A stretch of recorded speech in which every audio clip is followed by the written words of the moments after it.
Dios les bendiga, mis hermanos. Una vez más, una bendición saludarles ahora por este medio, por medios electrónicos. Pues debido a las circunstancias que estamos viviendo en estos tiempos, pues tuvimos que tomar estas condiciones, estas medidas para poder transmitir la palabra de Dios y poder estar con ustedes todavía. Ahora a través de estos medios, pues vamos a aprovecharlos, los tenemos al alcance para que ahí en nuestros hogares, en el lugar de trabajo, donde quiera que estemos, podamos estar viendo esta palabra, escuchando esta palabra, y espero que sea de bendición y que pronto el Señor nos conceda que cambie la situación para que podamos volver a congregarnos. Algo que he mencionado a la iglesia es que nosotros no actuamos de esta forma por miedo, tenemos fe, confiamos en Dios, confiamos en su control, en que nada se sale de sus manos, sus hijos estamos guardados en sus manos. Sin embargo, tomamos estas medidas también por cuidado, por testimonio, por ser de bendición, de obediencia, en acato también a nuestras autoridades y cuidar a los nuestros, cuidar a la gente vulnerable, a la gente mayor, a nuestros niños, etcétera. Pues entonces, pues debido a ello, pues estamos ahora por este medio. Le invito a que se prepare, que tome su Biblia, que esté ahí cerca de usted la Biblia para que podamos hacer algunas lecturas. Y vamos a comenzar con este mensaje. Antes de ello, pues hacemos una oración pidiendo al Señor la dirección de Dios. Bendito Dios, tuya es la gloria, la honra, todo el honor. Te damos gracias, Señor, porque por estos medios nos concedes el llegar a los hogares, pero también, Señor, porque en medio de estas circunstancias sabemos que tú tienes el control de todas las cosas. Bendito Dios, rogamos sea tu Espíritu Santo hablando en nuestros corazones, hablando en nuestras vidas. Señor, que tú conmuevas en nuestras entrañas y en nuestro interior, Padre, con la espada de tu Espíritu, todo nuestro ser, hazlo simbrar. Señor, haz llegar esta tu palabra con poder a nuestras vidas, Señor, y para gloria tuya podamos nosotros aplicar en obediencia a tus principios y darte así gloria y honor, Señor, y presentarte un fruto que te honre. En el nombre de Jesús nos ponemos en tus manos y te damos gracias. Amén. Amén. Pues bueno, debido, como decía, a esta situación, el temor, la incertidumbre, la especulación es todo lo que se escucha en estos días. En estos días vemos que la gente está dudosa, está temerosa, no salimos de las casas, a lo mejor por temor a un contagio, o por todo lo que está sucediendo en este tiempo. Una cosa que es cierta es que ya sea por este virus o por alguna otra situación, siempre ha habido peligros, siempre ha habido circunstancias que amenacen nuestra vida en algún momento, pero no siempre los habíamos considerado a estas magnitudes. Es decir, hay muchas más muertes por otras situaciones que por lo que hoy está pasando, y tal vez eso no nos detenía anteriormente. Pero el resultado de lo que está sucediendo hoy es debido a una información. Hay más información del daño que puede causarnos, y es por eso que la información ha llegado a la mente, al corazón, y hay diferentes reacciones en la gente.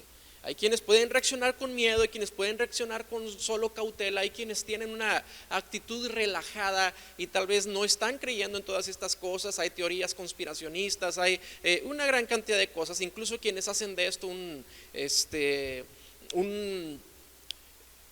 una idea para lucrar políticamente y cosas así.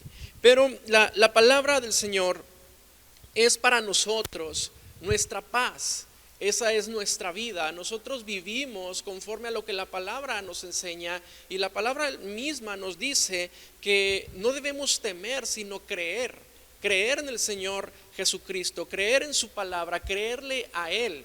El caso es de que estas situaciones en las que estamos viviendo ahora están demostrando de qué estamos hechos y qué es lo que hemos estado albergando en nuestras vidas, en nuestras familias. Somos vulnerables, somos débiles. Tanto es así que el hombre se puede jactar de grandes logros, como haber llegado a la luna, como haber escalado el más alto monte de este mundo, pero una cosa microscópica como un virus tiene en jaque a todo el mundo. Imagínense todo el poderío del hombre, todas las riquezas, todos los gobiernos más grandes y las potencias mundiales que hay, no pueden contra algo microscópico. No pueden contra algo, no podemos contra algo microscópico. ¿Cómo es que esto puede parecer una paradoja para el mismo hombre? Pero Dios así creó las cosas. El Señor así hizo las cosas y nos muestra ¿Qué debilidad tenemos nosotros verdaderamente? Si Él ha querido, si Dios quiere, nos dice la misma palabra que Él con un soplo puede deshacer nuestra vida, pero ha tenido gracia, misericordia para con nosotros, de tal manera que cada día hemos amanecido respirando, viendo la luz de un nuevo día hasta el día de hoy todavía. Eso es gracias a Dios, gracias a que Él es bueno. Ahora que muchos están en casa, que están llegando los niños a las escuelas, que ya no van a asistir a clases, muchas empresas están diciéndole a sus trabajadores que se guarden en sus casas. Nos vamos a dar cuenta de que en el hogar hay muchas cosas también que a lo mejor no habíamos considerado. Hay muchas cosas que están en un descuido tal vez.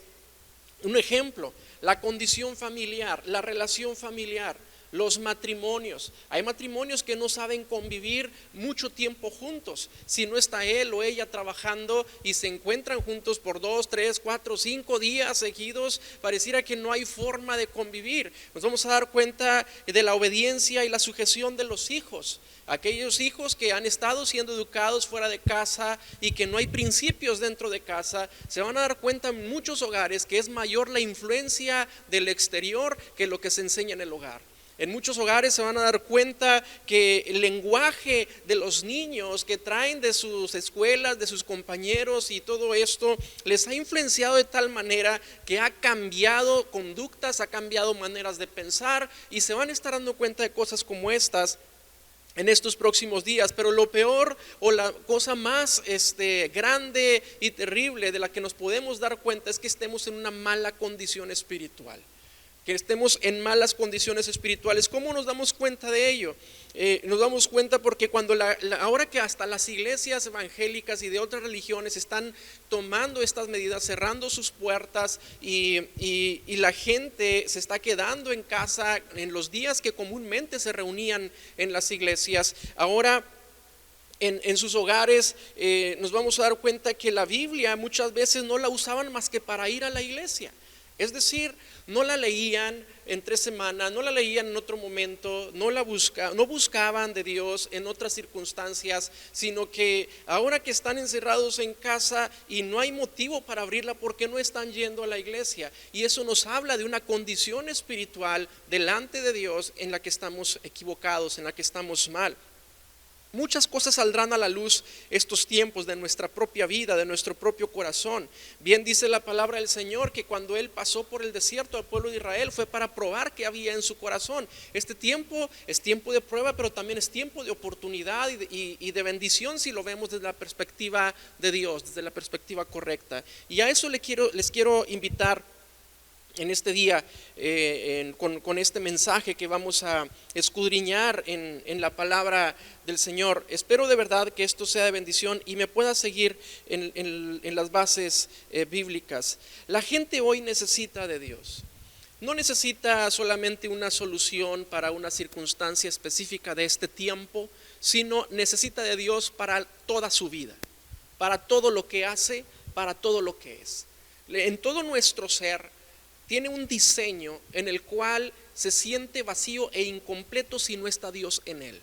Pero a veces no lo manifestamos abiertamente, sino inconscientemente buscamos llenarnos de otras cosas que generen satisfacción.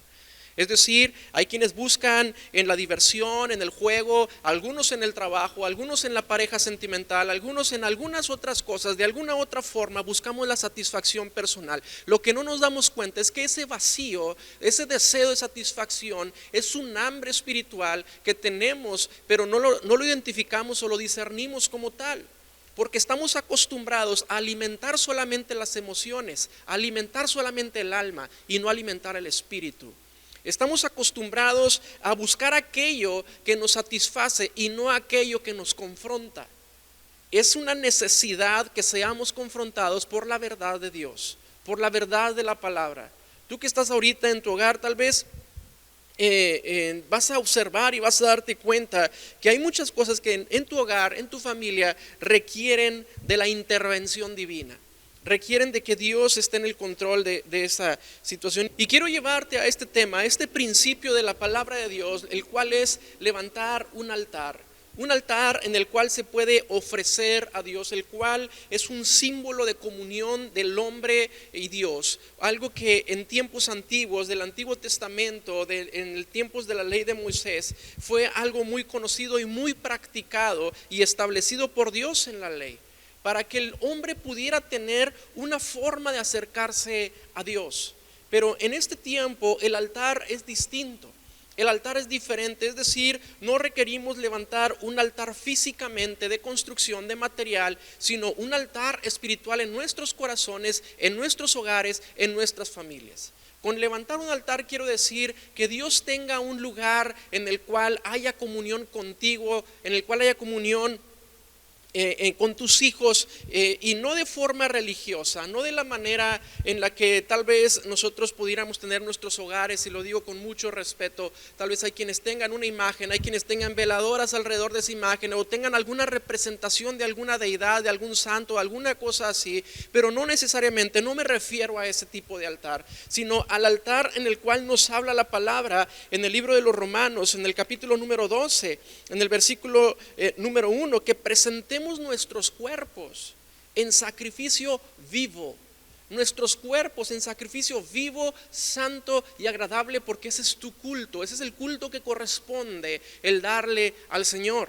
Nuestros cuerpos en sacrificio no significa que tengamos que automutilarnos, que tengamos que flagelarnos o sacrificarnos físicamente, sino negarnos a la carne, negarnos a los deseos, negarnos a nosotros mismos y permitir que sea Dios quien gobierne nuestras vidas. Eso no es sencillo, no es fácil, pero vamos a hablar de esto. ¿Cuál es el principio de esta base? Desde el libro de Génesis, el primer libro de la Biblia, encontramos que Caín y Abel ofrecieron a Dios ofrenda, le dieron a Dios ofrenda. Dice la palabra que Caín trajo del fruto de la tierra, libro de Génesis capítulo 4, trajo del fruto de la tierra una ofrenda a Dios, y Abel trajo también una ofrenda, pero él trajo de los primogénitos de sus ovejas y de su grosura. Y dice la palabra, y Dios miró con agrado la ofrenda de Abel y a Abel mismo. Es decir, Caín viene y trae una ofrenda del fruto de la tierra. Entendemos que era algún tipo de labrador, él labraba la tierra, él trajo del fruto, lo presentó delante de Dios. Pero dice la palabra que Caín trajo de lo más gordo de las ovejas, de lo mejor de sus ovejas, de su ganado, y lo ofrece también delante de Dios. Para esto es necesario un altar.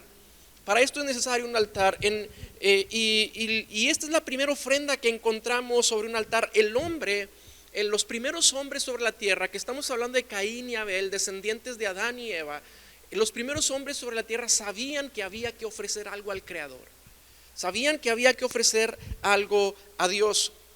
Pero más adelante en la historia de la humanidad encontramos en el mismo libro de Génesis, pero ahora en el capítulo número 8, que después de que Dios cesó la lluvia del diluvio sobre la tierra, dice la palabra en el versículo 20 de Génesis 8, que Noé edificó un altar a Dios y tomó de todo animal limpio y de toda ave limpia y ofreció holocaustos sobre el altar. El propósito principal de este altar, ya lo había mencionado, es establecer y mantener entre Dios y el hombre una comunión, una relación entre él y su pueblo. En un sentido figurado, ese es un lugar, ese altar puede ser un lugar de consagración, un punto de contacto con Dios. Sí, un punto de contacto con Dios en el cual tú y yo podemos acercarnos a Él mediante un hábito de ofrecer. No solamente lo que culturalmente vemos en casi toda religión, que es acercarse para pedir. Generalmente mucha gente no considera a Dios a menos que tenga una necesidad apremiante. El que está enfermo, el que tiene necesidad económica, el que tiene problemas familiares, el que tiene alguna situación que requiere una solución. Muchos se esperan hasta estar en esas condiciones para entonces acercarse a Dios. Pero en el caso que vemos en la palabra de Dios, en los ejemplos que vemos, no era necesario esperarse hasta tener una circunstancia difícil, sino que se ofrecía en agradecimiento. Había ofrendas de paz sobre el altar, había ofrendas voluntarias sobre el altar, ofrendas que tenían que ver con el deseo de agradarle a Dios. de buscarlo, de conocerlo, de estar en contacto con Él, de reconocer que Él es Dios, de que Él está sobre los cielos, nosotros siendo nada sobre la tierra, estamos aquí ofreciéndole a un Dios grande, a un Dios vivo. Y ese es en el sentido físico, pero figuradamente es el punto de contacto donde tú puedes tener esa comunión con Dios. La carta a los Hebreos, en el capítulo número 13, versículo 15, nos dice la palabra: así que ofrezcamos por medio de Cristo a Dios siempre sacrificio de alabanza. Es esto fruto de labios que confiesan su nombre. Y hacer el bien y de la comunión no nos olvidemos, porque de tales sacrificios el Señor se agrada. Es decir, ahora el sacrificio nos dice que sea por medio de alabanza, un sacrificio espiritual, no un sacrificio físico. Vaya, la ofrenda y todo lo que damos físicamente es una forma en la que tal vez vemos que Dios mantiene y sostiene las iglesias en este tiempo, pero no me refiero a nada que tenga que ver con economía ni nada de esto. Estoy hablando de tu vida, de tu corazón, de mi intención, de mi tiempo. De tu tiempo, de lo que somos, de que sobre ese altar no nos desprendamos solamente de algo para ponerlo sobre ello, sino más bien nos desprendamos de nosotros mismos, no de objetos, no de cosas, no, de tu corazón, de tu mente, de tus pensamientos, de tus conceptos mentales, de las cosas que hay en tu corazón que han estado estorbando hasta el día de hoy y no los has dejado, de aquellos hábitos que están gobernando tu corazón y todo eso se ha quitado, te niegues a ello y te entregas tú sobre el altar. Un altar en el cual el sacrificio no necesariamente implica el esfuerzo físico, sino que estamos hablando de que implica la entrega de tu vida a aquel que se entregó primero por nosotros, a nuestro Señor Jesucristo. Es necesario que reconozcamos verdaderamente qué importante es que restauremos precisamente ese altar. Quiero contarles una historia para reforzar este tema del que estamos hablando. Está en el primer libro de Reyes, en el capítulo número 18.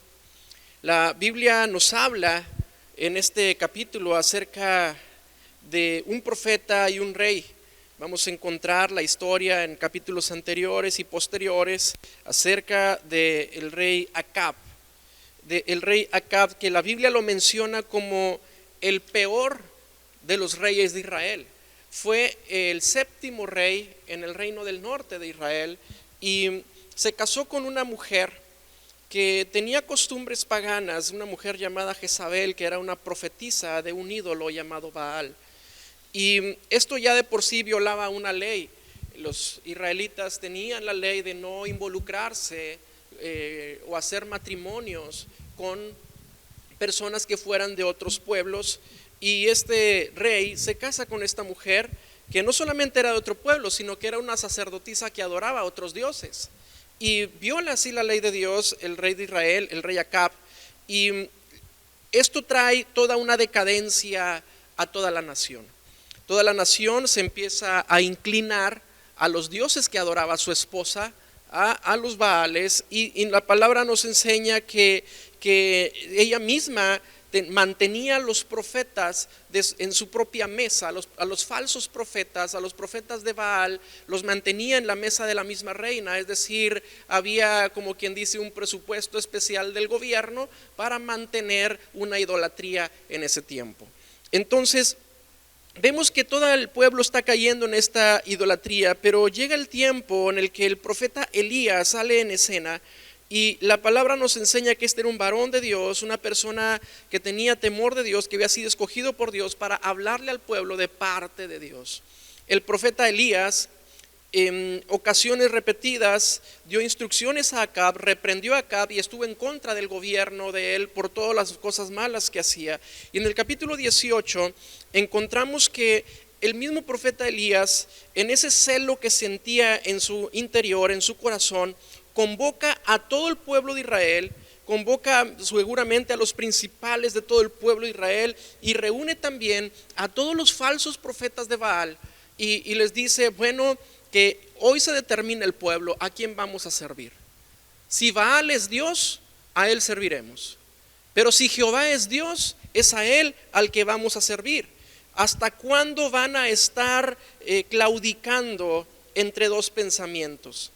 Si es un Dios o si es el otro Dios, decídete. Id en pos de aquel Dios que responda. Y dice el versículo número 22, Elías volvió a decir al pueblo: solo yo he quedado profeta de Jehová, mas de los profetas de Baal hay 450 hombres.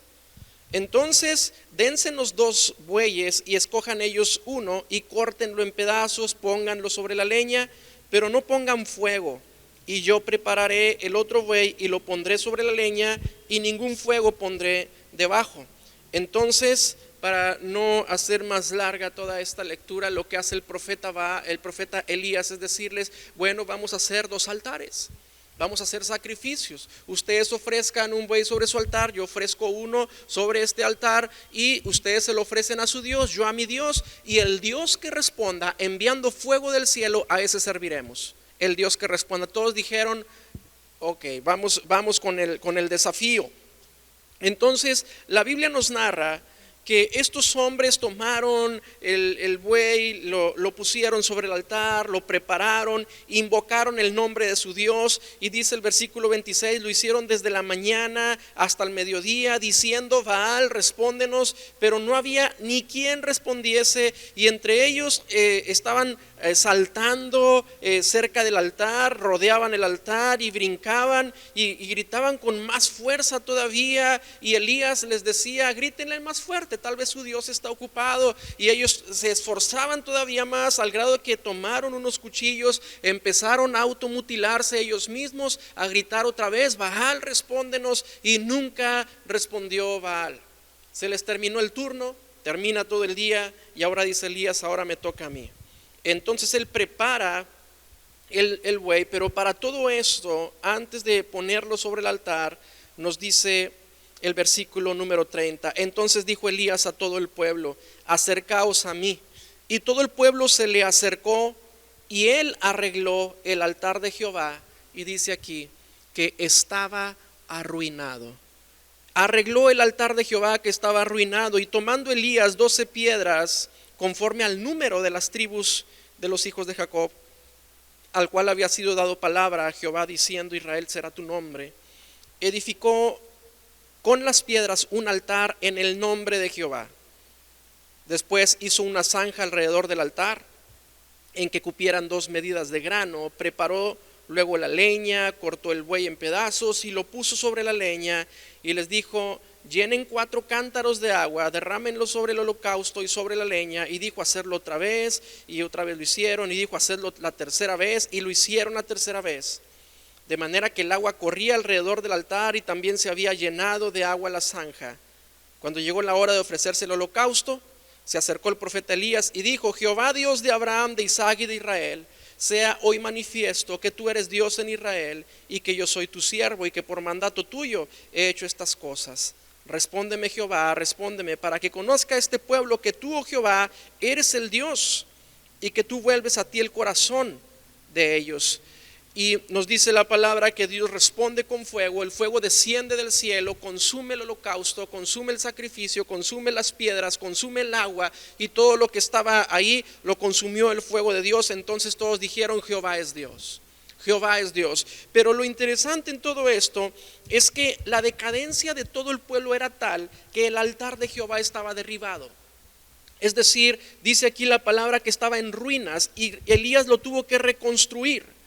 Y nos damos cuenta que en este tiempo no existe esta costumbre dentro de nuestros hogares de levantar un altar, y el altar está arruinado. En estos días que muchos se encuentran en sus hogares y no están en sus congregaciones, se van a dar cuenta que el altar está arruinado, que se ha dejado la oración, que se ha dejado la lectura de la palabra, que ocupa más tiempo el internet, que ocupa más tiempo la Biblia, la televisión, ocupa más tiempo todas otras cosas que no son lo que edifica, que no son lo que bendice.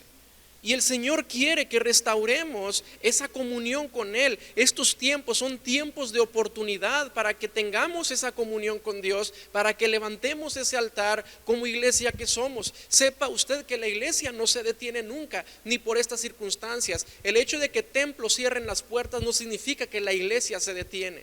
La iglesia no la componen las paredes con las cuales se levantaron los templos. La iglesia está compuesta por la gente que ha sido redimida por la sangre de Cristo. Así que si hay iglesia en sus hogares, entonces en sus hogares hay altares. Debería de haber altares. Y si no hay altar en ese hogar, como dice la palabra, hay que reconstruir el altar. Hay que levantar el altar. Hay que volver a la comunión con Dios desde los hogares. Mire que tal vez todas estas circunstancias en las cuales estamos viviendo hoy tenga que ver con un propósito divino para que se restauren estos principios.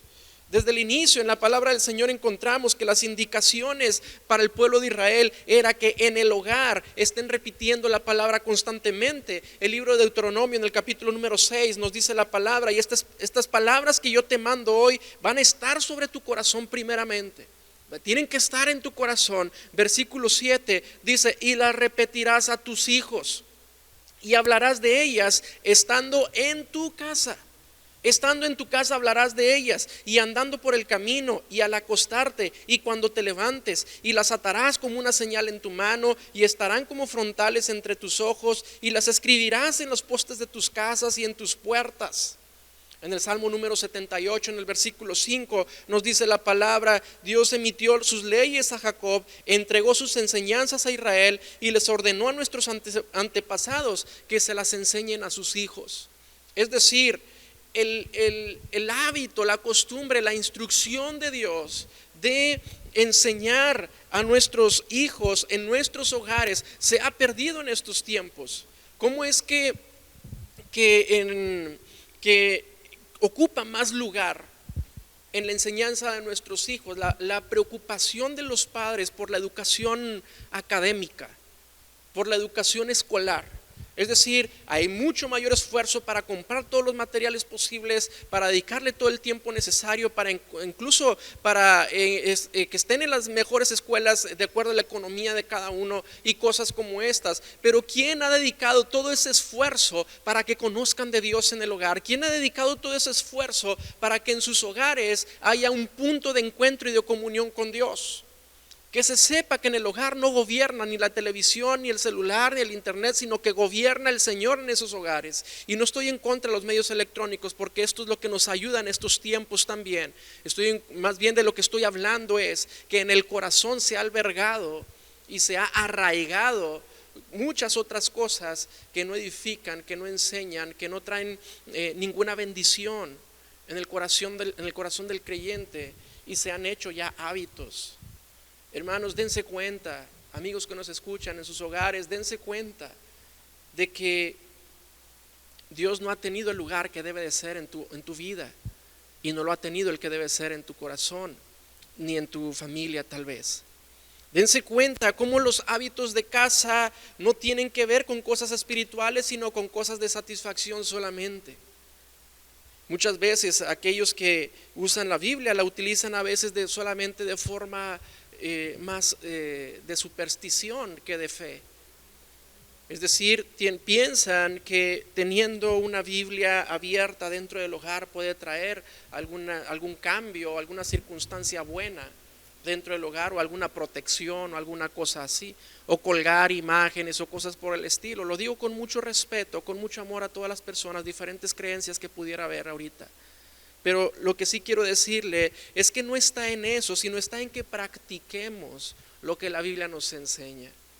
Esto es un libro solamente si lo veo fríamente. Está hecho de páginas, está hecho de material físico, pero este libro, su contenido, tiene el poder de cambiar la vida de una persona y de revelarte a la persona de Cristo para que le conozcas.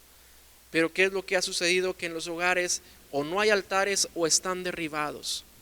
Es tiempo de levantarlo nuevamente en nuestros hogares.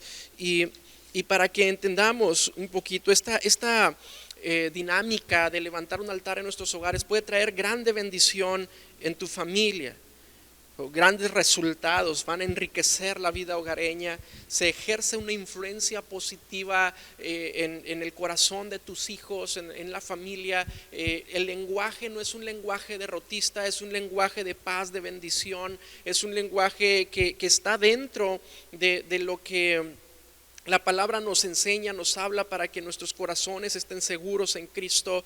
Esto va a traer también una estabilidad en el núcleo familiar. Es una oportunidad incluso para aquellos que ya tienen tiempo conociendo las cosas de Dios, para que otros familiares sean alcanzados y conozcan también a Dios, no a la religión, que conozcan a Dios. Puede traer todo esto también un hábito de adorar a Dios y de que tu hogar, como dice en el Salmo 84, sea una morada de la presencia de Dios, una amable morada de la presencia de Dios. No solamente el ir a la iglesia. Ahora que muchos no pueden ir a la iglesia, tu vida espiritual se acabó.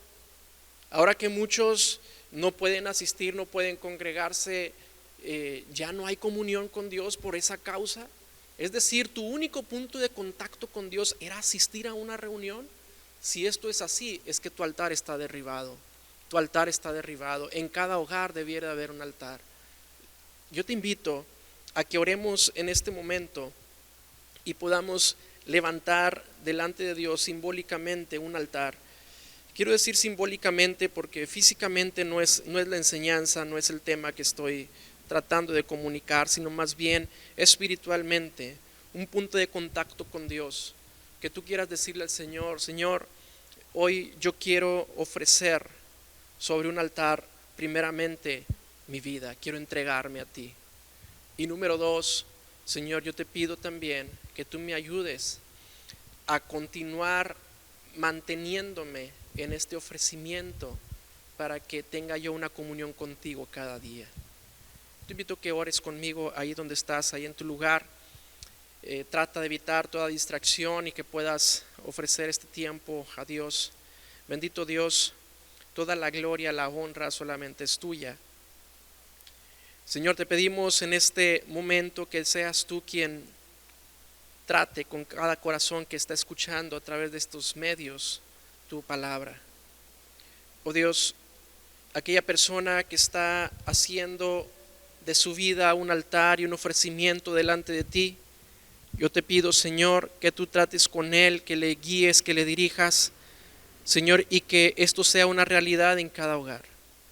Señor, en estas circunstancias en las que estamos, que muchos no pueden tener o mantener una relación directa con las actividades de su iglesia, encuentren tu paz en tu presencia buscándote en sus hogares. Que cada hogar sea una morada de tu presencia. Que cada hogar sea un lugar donde tú llegues, Señor, y habites. Cada hogar, Señor, sea un lugar que así como cuando llegaste por medio del arca del pacto a la casa de Obed Edom, cada hogar, Señor, sea bendecido por causa de tu presencia en esos hogares, Señor. En el nombre de Jesús. Bendito Dios, permite que sea esto, Señor, hecho en aquel que tú has convencido, para gloria y honra de tu nombre, Señor. Te damos muchas gracias. Bendito seas, oh Dios. Amén. Espero de verdad que esto que han escuchado de bendición, y hasta que las cosas se normalicen o tengamos indicaciones distintas, estaremos comunicándonos con ustedes. Me refiero en este caso a la congregación Elim, para las siguientes indicaciones en los grupos privados que tenemos. Por ahí estaremos dando las indicaciones. Por lo demás, si alguien ha compartido este mensaje o alguna vínculo para que otros escuchen, pues bueno, aprovechemos también la oportunidad para ello, para que otros conozcan de Dios. Dios te bendiga, espero pronto poderles volverles a ver. Bendiciones, mis hermanos.